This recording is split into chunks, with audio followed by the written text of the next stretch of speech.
សួស្តីអ្នកទាំងអស់គ្នានៅខាងមុខនោះគឺជាកាឡាដែលទើបចូលថ្មីបាទយើងទៅមើលទាំងអស់គ្នាមិនមែនថាមានកាឡាទេឧបករណ៍ថ្មីមួយចំនួនទៀតក៏ចូលមកដែរអញ្ចឹងយើងទៅមើលទាំងអស់គ្នាបាទតែនេះគឺជាកាឡាយោងមួយតោនហើយក៏មានអាចយោងបានច្រើនជាងនឹងដែរបាទសិតតែកេះឈើបាទលយមែនទែន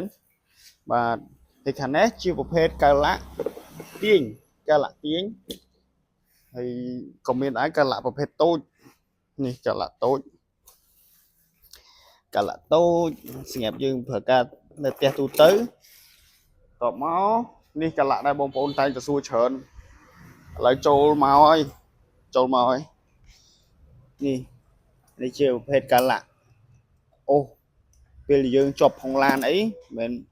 ហើយក៏មាន model មួយទៀតនេះ model នេះក៏អូសដែរអូសឡានជាប់ផងអីឥឡូវមកដល់ក្នុងស្តុកហើយបងប្អូនមិនបាច់ព្រួយបារម្ភទេថាស៊ូអត់ឥឡូវស៊ូមានបណ្ដោយបាទហើយមកដល់នេះអានេះគឺជាម៉ូទ័របាញ់កំភ្លើងបាញ់ខ្យល់ដេចគោលក៏ចូលដែរគ្រប់ទំហំតែម្ដងមិនថាតែមានប៉ុណ្្នឹងទេបងប្អូនក៏រកទិញដេចគោលពីហាងយើងខ្ញុំបានផងដែរសិតតែដៃគោលបងប្អូនអើយនេះចូលមកច្រើនណាស់គ្រប់ຂະຫນាតអញ្ចឹងបងប្អូនអាចមក